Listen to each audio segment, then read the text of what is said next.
Hello, welcome to this lecture video. So I am teacher Nelay, and today we will be discussing data analysis, particularly multivariate data analysis.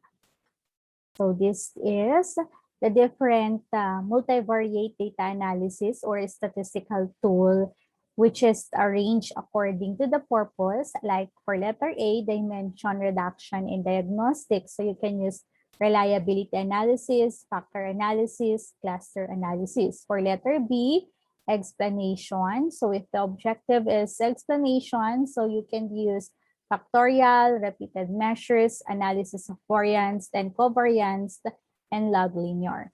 And then for letter C, if your purpose is prediction and modeling, so we have here intercorrelation analysis, multiple linear regression, residual analysis and diagnostics, and structural equation modeling or path analysis. So in this video, we will just focus on dimension reduction and diagnostics, particularly the first one, which is the reliability analysis. Okay, so what is a reliability analysis, or what is reliability? So reliability is an assessment of the degree of consistency between multiple measurements of a variable. So what is still on the reliability analysis? We have here the following that we can use. We have the Cronbach alpha, test reliability using correlation, Cohen's kappa with nominal data. So again, the type or the reliability analysis that you can do to your data depends again on the nature of your data and to the assumptions of the test. So let us consider the first one, Cronbach alpha. So for Cronbach alpha, so this is a measure of reliability that ranges from 0 to 1 with values of 0.6 to 0.7 deemed the lower limit of acceptability. So there are articles that accepts the value of 0.0, but this is considered as very low. That's why, as mentioned here, this is considered as the lower limit of acceptability. So as much as possible, the target Cronbach alpha is 0.7 and above. So this is used for computing for internal consistency reliability for multiple item scales or Likert scale questionnaires. So what are the different assumptions for measures of reliability? So it is some measures or items will be related systematically to one another in a linear manner because they are believed to be measures of the same construct. So if you are given, for instance, a questionnaire and the questionnaire, you claim that the questionnaire can measure, let's say, the attitudes of the students in math, then the items there must be items that that will measure the construct, which is attitudes in mathematics. And the second assumption is that the error or the residual for the different measures or assessment are uncorrelated. So if errors are correlated, this means that the residual is not simply error. Rather, the different measures not only have the proposed underlying variable in common, but they also have something else systematic in common, and the reliability estimates may be inflated. So we made mention in the previous slide that the reliability must be 0.7 and above, but it is also not good if we have a very high correlation in contrary, because of course it can be that again we are also saying that these different items or different items rather measures the same construct, but if you have a very high correlation, it can be that it might be that these two items are actually the same. So it is also not good that it is very if the items are correlated. So we again assumed here as part of assumption that the different measures or assessment are uncorrelated. Okay, so let us move. So what are the conditions for measures of reliability? So all parts being used needs to be comparable. And if you use alpha, so which will be we will demonstrate in this video, then it assumed that every item is measuring the same underlying construct. So it is assumed that the respondent should answer similarly on the parts being compared, with any differences being due to measurement error. So when we are going to do a reliability testing, so some of the questionnaires, especially in using Likert scale questionnaire, so we have some questionnaires that needs to be reversed. So there are negative items that needs to be reversed. So we also need to do that first before running or before generating the Cronbach alpha of our data. So to show this or to demonstrate this, we are going to use our data in the the level of life satisfaction. So if you still recall our questionnaire in the life satisfaction scale. So our question is, what is the internal consistency reliability of the life satisfaction scale? So if you still recall, this is the questionnaire. So the respondents were asked to rate the items here from 1 to 7. So 1 means is strongly disagree and 7 is strongly agree. While for the items here, you can actually, so this is the statement 1 or item 1, item 2, item 3, item 4, and item number 5. Okay, so let us demonstrate that.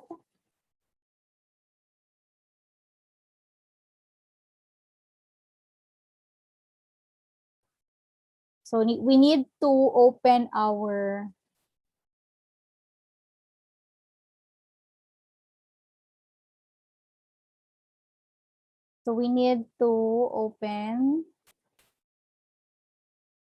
SPSS.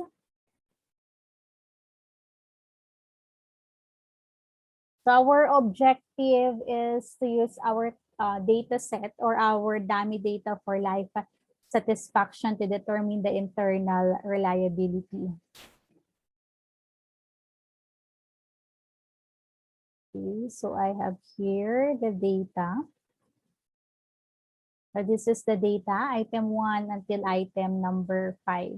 So since there is no negative item here that needs to be reversed, then we can use the actual items, the results for item 1 to item 5.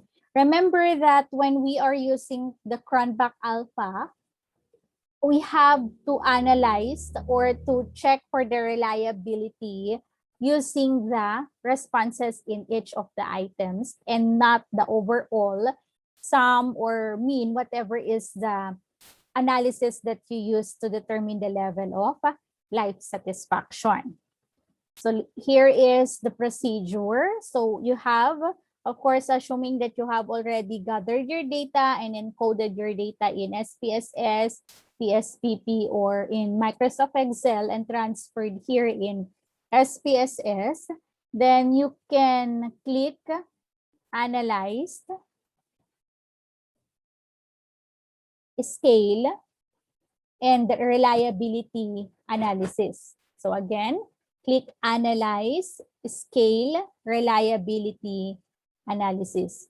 And then you have to transfer the items 1 to items 5 in our variable box. So make sure that, of course, we have other tests here, but the focus of this discussion is just to use alpha. So if you want to use other reliability tests, but of course, they have also another assumptions that need to be considered before using it. So for our data, so it is composed of the different items. So multiple items, item 1 to item 5, we are going to use alpha. Then click statistics. So just check also item, scale if item deleted. Also check the correlation. So remember that we mentioned also that one of the conditions is that our data must be, or rather assumption is that our items here must not be, not correlated. And then let us see. Just click now, continue, and okay. So this is the generated result. So what we are going to do is to copy this first in Microsoft Word so that it would be easy for us to magnify it. Let me just transfer this in Microsoft Word.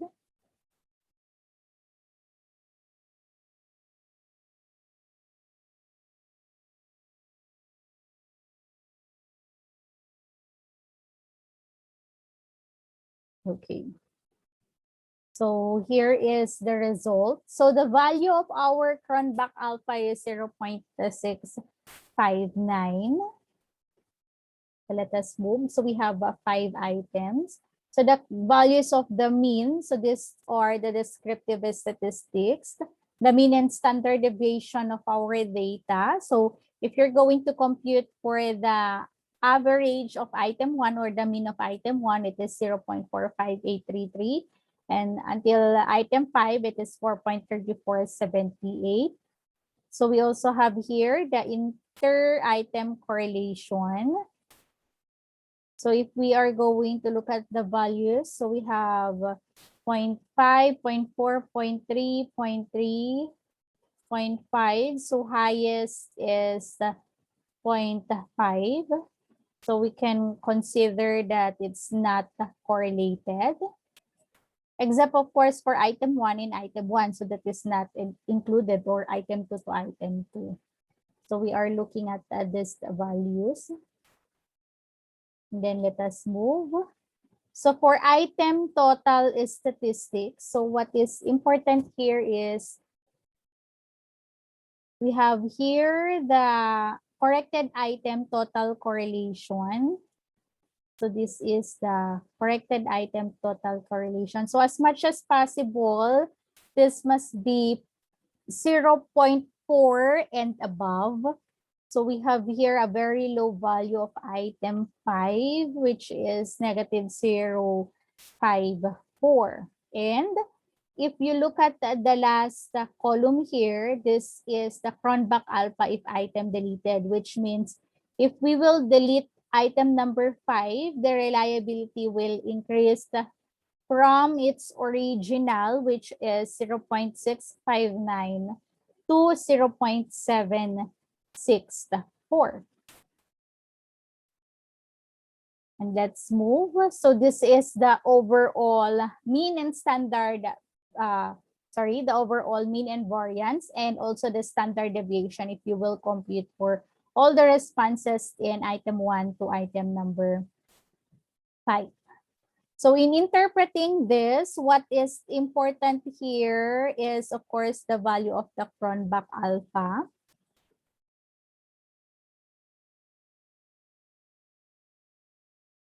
So if your questionnaire measures, for example, for a questionnaire like attitudinary for mathematics, or the mathematics attitudes, or students' attitude rather towards mathematics, and it contains different domains, like for instance a particular domain for motivation, particular item for interest in the subject, and all others. So you also need to check for the reliability of each of the domains. So it is not just the overall, which will involve all the items in the questionnaire, but you have to check for the reliability of items that measures the motivations only, items that measures the interest only, and all other items. Before, of course, also showing the value of the overall. And what else? So if we will use this as our basis now for us to check for the reliability. So as mentioned, 0.659 is acceptable, but it's not that good enough. So what we will do is to delete item number 5 so that the Cronbach alpha will be increased to 0.764. So just to show that, so we can actually go back to our data. So analyzed, again, scale, reliability, we can actually remove item 5 here and rerun it again so that you can see that the value will increase. So I'll just copy that item, or rather the table. So if you can see here, the value is 0.764, which is similar to our table here that shows that if we will delete item 5, the Cronbach alpha will be 0.764. So we can now report that the reliability of the instrument, so after checking for its reliability, item number 5 will be, or item 5 was deleted to increase the reliability from 0.659 to 0.764. So again, so we can report that by saying that using the Cronbach alpha, so we deleted item number 5 to increase the reliability or the internal consistency reliability from 0.6 to 0.764. And that will be the instrument that will be used for your actual respondents. So thank you for watching.